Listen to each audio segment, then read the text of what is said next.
Now you join me today at the wheel of one of the most popular small cars in the world. Yes, today I'm driving a 2016 Fiat 500 Lounge. Okay, pop quiz. Do you know what the original new Mini from 2001 and the original new Fiat 500 or Fiat Nuevo from 2007 have got in common? Apart from the kind of charming retro looks, and apart from the estate agent jokes, and apart from being originally very small city cars, and apart from the kind of rather ghastly SUV spin-off things, the 500X and the Countryman thing, and apart from being amazingly popular, and apart from the seemingly never-ending range of accessories, and apart from the seemingly never-ending range of special editions and spin-offs, and apart from the it's the designer. Did you know that the two greatest rivals of the city car genre of the early part of the millennium were designed by the same man, Frank Stephenson? After a pretty long and successful career at BMW, designing everything from the massive X3, well massive back then, down to the new Mini, he moved over to his dream job at Ferrari. But then, come 2005-06, Fiat were in a little bit of financial trouble and were pretty close to going to the wall. They needed a new car and they needed it in a hurry. Frank was made an offer he couldn't refuse. Come and work for Fiat, or basically the entire company, including Ferrari, is going to the wall. So come and design us a car in about a month that's going to sell hotcakes and save the company. Now, fortunately, he had something to work with because there was the 2004 Trepiuno concept, which was the basis of this. And so in a very short space of time, Frank Stephenson, one of the greatest designers of all time, has to be said, churned out this beautiful, cute-faced, fun, retro-styled city car to take on the Mini and save Fiat in a matter of weeks. And this isn't just idle speculation, this is taken from interviews with Frank Stephenson himself. So if you don't like that, take it up with him, not with me in the comments. So what do we have here? This is a 2016 Fiat 500 1.2 Lounge. And Lounge, I believe, at the time was the top of the range above the Pop and the Pop Star. Now, the 500 was announced in May 2006 and revealed to the world in July 2007, and it didn't really change an awful lot, in fact at all, until 2016 when it had a minor facelift with these new side lights, running light things, different hubcaps, different colours, different grills and things. It's very much superficial stuff because the fundamental car has stayed the same. Under the bonnet there have been a few changes because originally there was quite a raft of engines from sub 1 litre twin airs up to diesels, but then they rationalised it down to just 3 engines, 2 twin airs and this car, the 1.2 4-cylinder. Now, one of the things that makes this and the Mini to a certain extent, and the Beetle even as well, appeal to certain segments of the market who care more about the pistachio shades rather than what's actually under the bodywork, is the styling. This is a very pretty little car, and it does absolutely hark back to the original 500 from the 50s through to the 70s. It's unmistakably a bit of a rip-off, isn't it? But a pastiche, homage. Let's go homage, that's a nicer word, isn't it? And because they're paying tribute to the original 500, which is rear-engined and air-cooled, the front end is kind of aping it a little bit. So we've got a large centre badge, we've got these big kind of moustache-type fins and no obvious radiator, because obviously air-cooled back in the 50s and 60s and 70s. Then we've got the nice, fairly large, relative to the body, headlights, making it look like big, googly baby eyes, and then this large grille under here, which is obviously where it does need an air intake for the water-cooled radiator of the modern cars, gives it a bit of a kind of a friendly mouth. Not really a big grin, certainly not an angry sneer, but a friendly mouth that's got a big, friendly, welcoming face. It's one of those cars that you can have a heart of steel not to think, oh, when you see it. Now, by its very nature, being a small city car copying one of the smallest city cars ever built, this is not a large car, 3.5 metres or 3,540 millimetres, if you want to be exact, long. So pretty small. I mean, significantly bigger than the original, but still pretty small in modern terms. In fact, this is the smallest car ever to get 5-star Euro NCAP rating, stealing it from the Mini. In fact, Fiat say they engineered it to get a Euro NCAP 6-star if such a thing existed. Now, in a rather boring dose of normality, oh, there's no hydraulics on this, there is a strut somewhere. Here we go. This does not have an interesting 2-cylinder air-cooled engine lying on its side in the boot. It has a regular 4-cylinder internal combustion water-cooled thing here in the front. Front-wheel drive, transverse layout, as you would expect. This is a regular 4-cylinder fire engine, fully integrated robotised engine. 1242 cc's and 68 horsepower. and also 102 Newton meters of torque. And in terms of performance figures, it's not enormously rapid, but for the segment it's pretty decent. 12.9 seconds to 60 and 99 miles per hour, so not bad. Now there are two other twin air engines. These are the very clever, mega efficient, yada yada yada, sound kind of raspy and a bit like the original 500s. They come in two flavours of 900cc, making either 85 or 105 horsepower, but although they claim to be amazingly efficient, I tend to find that they don't really have a lot of oomph behind them, and they need to be ragged so much that the fuel efficiency is always just a bit poorer than one of these, and the performance doesn't really measure up. So you feel like you are driving an original 500 because of the noise and they're having to thrash it everywhere.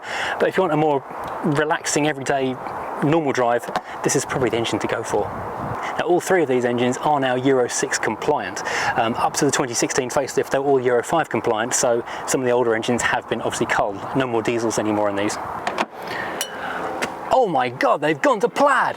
Now, like the Mini, they've gone to great lengths to try and take elements of the original last century car and modernise it and make it into something for this century. So instead of having the big central speedo like in the Mini, we've now got the big round dial in front of the steering wheel, but it has got that kind of concentric chrome circle, so it looks a bit like it did back in the original 500 from days gone by. We also have this big body colour painted dashboard. Obviously it's not metal anymore, it's plastic, so that the airbags can work and you won't break your face on it in an accident, but it does look very cool. And it's even got this little kind of crease in it, which is exactly like in the original 500. We have this little kind of metal crease just to add a bit of strength and a bit of design detailing. There's a lot of colours going on, and obviously there are a lot of different special editions and a lot of different colour schemes, but in this particular one we've got a very fresh combination of this kind of pistachio green on the dashboard, which is the same as on the outside of the car, white headlining combined with white steering wheel, white nacelle around the binnacle, and white centre console for the heating controls, and everything else being kind of black or grey. And there's kind of very cool grey and white tweedy plaid going on here in the seats, which have got like a white leatherette section in the top, so lots of different colour contrasts going on. It's a feast for the eyes, you might say. We also, I'm going to close this across here, but I will draw your attention to it first. We've got a large glass sunroof. On the outside it is fully glassed over from the top of the windscreen all the way to the top. As the sun is beating down upon me, pull this little blind across and just make life a little bit more pleasant in here. Oh, it's quite nice actually now. Oh, I take my sunglasses off. Now these door cards are actually fairly Spartan. There's not a lot of controls on here. We've just got the mirror control switch on the driver's door, and these big retro themed door handles, big plastichrome going on there, a little door pull, and a big door pocket down the bottom. Interestingly, the speakers have got a weird kind of wave pattern moulded into the plastic grille. There's lots more design going on even when you don't need it. The materials in the door are a combination of fairly hard wearing textured plastics and some very soft padded material, so it's actually quite pleasant. If you want to put your arm on there, that's not going to get a rough spot on there. Up in the A-post we've got a couple more of these little concentric circled wavy grilled speaker grills for the tweeters, moving down into following the circular theme, which is very much a thing of this car. Big round air vents on the outer edges, and then a couple slightly more concealed in the centre, a couple more vertical bladed air vents. These ones are very retro inspired, even though the original one didn't have anything like this at all in the dashboard. The steering wheel on this model is a nice leather one. This kind of white, creamy white leather looks really quite nice. It's very, very 1950s or early 60s looking colour combination, which I guess is what they're shooting for. Of course, what you've got now, which you wouldn't have had back then, are lots of buttons. It's a really nice, chunky, thick wheel, so it's nice and easy to grip hold of. But you've got controls for the phone, controls for the radio, and controls for the menu. And the last thing on the steering wheel is, of course, the horn. The big centre section is an airbag. It's got the old mid-60s Fiat logo, and the outer section does show you've got the horn in it. Let's give it the horn. That's an abrupt, powerful horn for a very small car. We like. And looking through there to this nice white binnacle surround, you've got a fully digital speedo and dial. It's all LCD and it's separated into a central circle and an outer ring. There's lots of information in both sections. The centre section has got a large digital speedo readout with a temperature, with city mode or regular mode, depending what you're driving in. Little image of the car showing doors open, that kind of stuff. The time, the temperature, the date, and the outer circle has got yet more little warning lights. Plus you've also got your rev counter, a repeater of the door open, your warning lights, your fuel gauge. Oh, dearie me, it goes on and on and on. And Eco Index is quite a big thing. It's as big as the rev counter, so you can try and moderate your driving to get good economy on this car. There are a couple of very small buttons just moulded into the side down on the bottom right here for the menu, and also for lights up and down, so you can multi-function controls here. And also your instrument stalks are white as well, blending in with the steering wheel. Wipers on the right, lights and indicators on the left, very standard stuff. In the centre, they've tried to keep that retro theme going as hard as they possibly can. Right in the middle, the hazard light looks like it's from the 1960s. There's a little kind of clear pop-out light. Nice little synthesized tick-tock tick for the indicators. And next to that, there is a control which isn't really a control, it's a blanking plate really, but they've put a little chrome circle on there, so it looks like something old-fashioned is there as well. Then we've got two matching chrome-ringed buttons. On the right hand side, there's a single switch for both fog lights.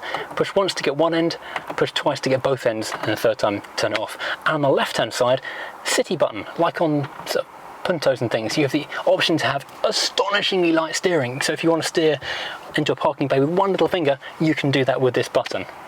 Then we have a fairly large panel for heater controls, for temperature, aircon, ventilation, speed and direction, all that kind of stuff. And you can turn your ASR on and off with the button just here, which is automatic stability. It stops the wheels spinning basically. So if you want to get away in a hurry and make a big exit, then that's the button for you. Then like on the Mini, the window controls are down here on the dashboard. But unlike the Mini, the dashboard sticks out a long way, so the gear shift is hanging down here in the centre, a bit like on a Honda Civic really. So it's a very short gear shift with a very short throw, but it's right exactly at kind of elbow height, so you barely have to move your hand away from the steering wheel to get to the gear shift. Now, thankfully on later models, they've revised this thing here, because on early ones there was a cup holder or something, or some kind of cubby or an ashtray, or I don't know what it was, but it always bashed me in the knee, and it meant I couldn't drive one of these cars more than about 20 minutes before I was actually in quite a lot of pain. But that's gone now, so I've got plenty of room for my knee, and there's a little recess with an elasticated net, which is only on the driver's side interestingly, which is, well, a big improvement in my book.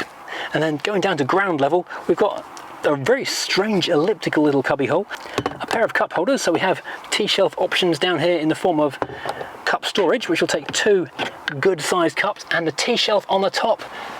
Fantastic. This is the car for me. This is an acre of T-shelfage, so we've got room for cups down here, got plenty of room for a full. This is basically a smorgasbord could be happening in this car. Why is this car not Swedish? So much room. Ah, and coffee to celebrate. Down there's also a 12-volt DC socket and aux input and USB. Below your rather retro-styled 500 logo, we've got a pretty massive glove box. There's no light in there, but there's plenty of room for other stuff. And finally, at the top of the dashboard, we've got our infotainment. As you flick it on, you get a nice big Fiat logo. You have lots of different options, media connected, which is none at the moment, but you can connect your phone through the USB, so take control of your phone. Various methods. Later cars than this, I believe, we had Apple CarPlay in them. This is a fairly small screen, but it's full colour though. And you have the option of apps on the car. So Uconnect Live is the Fiat system which is in use in this particular version. Right, I think that's the extent of the front of the car. Let's have a look in the back. Now you get into the back by grabbing this lever on the back of the seat and pushing it forward. Now these seat backs are remarkably thin, so there's plenty of room saved to give more occupant space to the rear seat passengers. And also to that end, whoa, there's not a lot of space because that headrest is right in my nose. This is a very short car and that kind of does notice at this particular point in time. This is only a two-seater in the rear, like early Minis like the R50, the R53, the R56 as well, but basically most Minis up until fairly recently. It's a two-seater bench in the back. We both have obviously a 3-point seat belt, which is actually mounted fairly low down in the seat post. There's a speaker in each side, again with a concentric wavy line thing going on there. Little armrest moulders in there. No cubbies, but there are two cup holders down here, so more T-shelf action in the back, but not a lot else. The rear windows are fixed, they don't open. Got a little coat hook on both sides, and headrests. Headroom, not so bad. As the car's kind of a nice little round bubble of a shape, it actually works quite well in terms of headspace. For someone my height, it's a bit tight on the knees if someone the same height as you is sitting in the front. Right, let's have a look in the boot.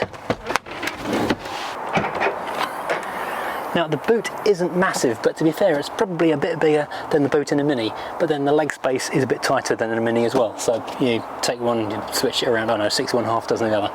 whatever you want to say. The parcel shelf is beyond diminutive, even though the actual base area of the boot is quite large. It's very much triangular shaped, so if you've got a dog, it's going to be struggling for air trying to see the window getting out, because it's not a car for dog owners.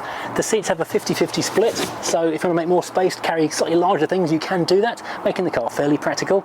And under the carpet, there is actually a space saver spare wheel, a proper spare wheel. Oh, that's such a good thing to see. I've never had a puncture that could be saved by a repair kit, so I'm always happy to see one of those in a car.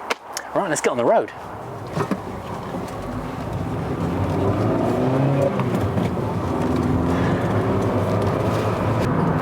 So immediately getting into this car and starting to drive, you notice that the seating position isn't quite a sports car. It is a city car. It's almost SUV-like in how high you are off the floor of the vehicle. But it's a short, tall car.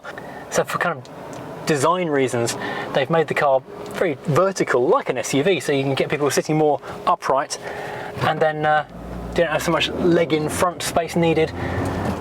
It makes it easier to package.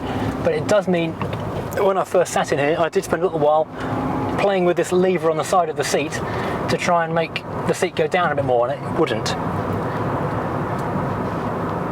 Interestingly, for a car which is a city car, which not sort of trying to be stereotyping and that kind of thing, is likely to be bought by a lot of women, the pedals are actually quite good sized and fairly well spaced out. So I'm sitting here with size 11 boots on, and I've got a ton of space around the brake pedal clutch, and it's not an issue. Some cars that are designed more for this market, I've actually found that I can't really get my foot onto the brake pedal without clipping either the clutch or the accelerator. Not in this case. Now, I mentioned that before, the car does have this city button here to make the steering astonishingly light, and it feels almost uncontrollably light at sort of 40 miles an hour, 44 miles an hour, as we are going right now, clearly. On the road, that's almost a liability. Even with it turned off, the steering is very, very light indeed. This car is currently for sale, and a bit out of the ordinary for their usual stock, at Stone Cold Classics at Rootham in Kent. If you want to see this and other exciting cars, check out the link in the description below. Oh, it's got road sign awareness, so it knows we're in a 50 mile an hour. It is wrong. It thinks we're exceeding the limit because we're now in a national limit zone. It recently saw a 50 mile an hour thing, started pinging that we're exceeding the speed limit at 52, so that's quite interesting. So it will flag up that kind of information. Also rather interesting, it's only a 5-speed gearbox. So I guess the torque and BHP doesn't really warrant a 6-speed being able to pull it along on the motorway, were that the case. And now we're rolling at a kind of a relatively good speed. You can hear that the road noise is really quite minimal. The engine is virtually silent, and there's just a little bit of rumble from the tyres. Now this thing is just a ridiculously popular car. They sell it in over 100 countries now. It went on sale in 2007, and they hit 1 million sales in 2012, I believe, so just under 5 years of sales, and hit a second million not that long after it, so they can't be far off hitting the target of 4 million of the original 500, which took about, well, 15 or 16 years to sell that. Now, like the Seicento, which it replaced, this is built in Poland. It's also built in Mexico for the American market, where it was the first Fiat to be sold in the States for 27 years. Now, I described the original 500 as sitting in a little goldfish bowl, and to be honest, this isn't massively different. We've got quite a big glass area of windscreen, which is raked right from over there. I can't even reach the bottom of it to over here, but it's a long way in front of me, so I've got a huge space between me and the dashboard, so if there was any kind of incident, I would be quite a long way from it. Nice big windows. The shoulder height of the windows is quite high though, so you do feel a little bit kind of penned in, but not in a bad way. But yeah, visibility isn't bad because these big decay posts are a long way away. You kind of see round them a bit more. It does have fairly chunky C-posts as well, but you can't really see them in the mirror. It's almost like being in like a two-seater or a convertible or something when you sit here.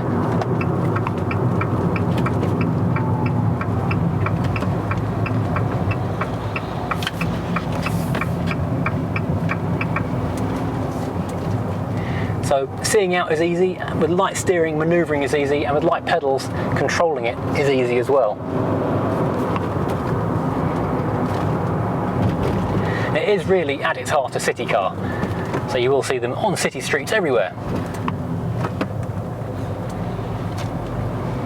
And so wheeling in and out of traffic is not a problem, and it takes speed humps relatively easily as well.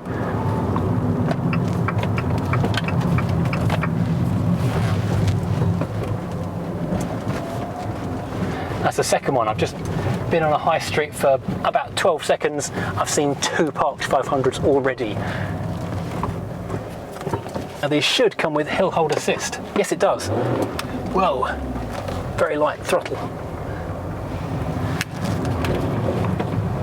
Now, of course, the thing you can't really get away from with these cars is that they are based on a Panda, which is not necessarily a bad thing because that was a great car as well. In fact, some would even go so far as to say the Panda is a better car because you get a bit less style and a bit more substance. This is very much a fashionable styling exercise based over the solid floor pan and backbone of the Panda. But it's not just a Panda, it's also a Ford Ka. 2008 generation of Ka came out. Ford needed a new car, but it didn't really have the time or didn't really want to spend the money on developing a new one. So knowing that this car was coming out from Fiat, they did a bit of a deal to borrow the architecture. And obviously from the outside it looks very different. They've put their new wave design on the interior and the exterior, and also they've revamped the suspension a little bit. So if I'm honest, the Ka does handle a little bit better than this. And of course the Ka has the notoriety of being a Bond car in Quantum of Solace, which the poor old 500, despite being the slightly cooler looking car, didn't get that. But then Ford did have a big kind of deal going on at the time to put a lot of their cars into Bond films, like the first sight of the then new generation Mondeo at the beginning of, is it Casino Royale? When he turns up at the casino in Barbados, I believe, and then causes the accident in the car park so he can get into the security office. You know, that bit with the Mondeo there. Yeah, that was Ford placement as well. This gearbox is really, really light. There's almost no resistance as you kind of shuffle through the gears in the thing. So shifting is not a problem. If you want to be hustling the car along a bit, then you will be shifting, well, not a fair amount, but a little bit, to try and get the best out of the engine. Now I know most drivers aren't going to be hustling it along. I'm aware of what the car's market is, but if someone other than that target market is using the car, they're going to be wanting to know what it's going to be like. It's interesting how kind of big and chunky all the buttons are, considering what a small dainty car it is, and how absolutely tiny the buttons and switches were, all 3 of them, on the original 500. In fact, that's something interesting. This has got virtually the same number of little buttons as the old 500 has across the dashboard. Something I've done several times on this relatively short test drive is when I've gone for the handbrake at a junction, I've wound up pulling on the seat adjuster, which is in the centre next to the handbrake. That might perhaps be located better somewhere else.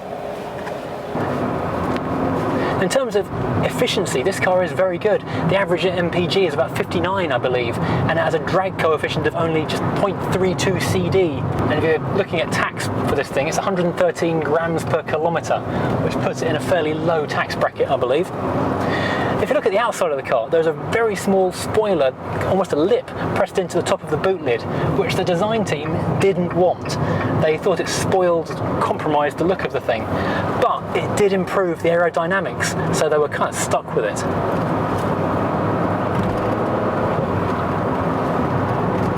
In terms of safety, this car is very good. As I said, it's got 5-star NCAP rating. It's got 7 airbags in here, and whatever acronym you care to throw at it in terms of stability and accident prevention, it's pretty much got it. I don't believe this particular car has got brake assist or anything like that.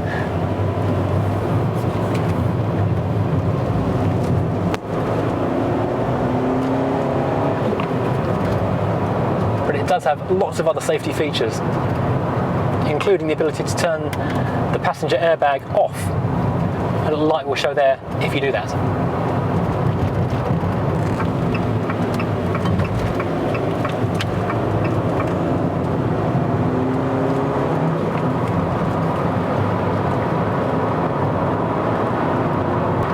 although the chassis feels quite stable at sort of 60 miles an hour on a dual carriageway, the steering is a little bit twitchy. It's not really designed as a high-speed motorway car, it's more of a city and town car.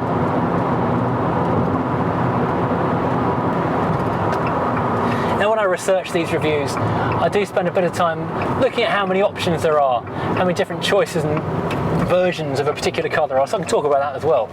Anyway, I started looking into that with this particular vehicle and I actually just gave up. There were so many special editions and different versions, and at the beginning of this review I said I think the Lounge was the top of the range after the Pop and the Pop Star in 2016. The thing is, they've moved these names up and down the range, and there are literally dozens, I mean pages and pages of special editions with different colour paint. Some have got specific one colour only paint options, or different wheels, different hubcaps. I personally really like the ones that are designed to look massively retro, so they've got the really simple hubcaps, really kind of simple colour schemes, and look a bit like they are one of these but from about 1959. I think if I was going to get one of these, I would probably get one of those either in cream or light blue, or the Abarth, the 595. But they have brought back that name and reinvented it into something which is a coughing, snarling, growling beast of a car, which something this small has no right to sound that aggressive. So yeah, I would like to drive one of those fairly soon if I can. Another one. Honestly, I'm not going over the limit. Why do you think it's a... It's funny, once you're in a car you start noticing other ones, and I have seen so many Fiat 500s today. Now this car really hasn't been revamped in, well, 13 years. It's amazing it's still on sale at all. But with just careful refreshing and a few trim details and lots of special editions, Fiat are still milking it for all it's worth and selling lots of them. Of course, there's dozens of spin-offs now. The convertible is obviously a nice one based on this thing, which looks the same with a soft top. And then you get the big 500X and XL four-wheel drive 4x4s, which I'm less keen on. They're not pretty cars. Well, thanks for watching. I hope you've enjoyed this little ride out in a modern Fiat 500 as opposed to the original Fiat 500. Yes, I know it's a very different car, but it's a very different time. If you like this, please hit like, please hit subscribe. There's another one. They are everywhere.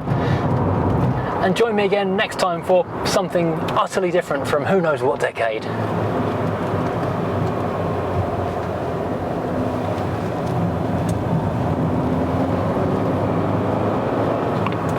In fact, Fiat say they engineered it to get a Eurostar. It's a 50 limit, you plum.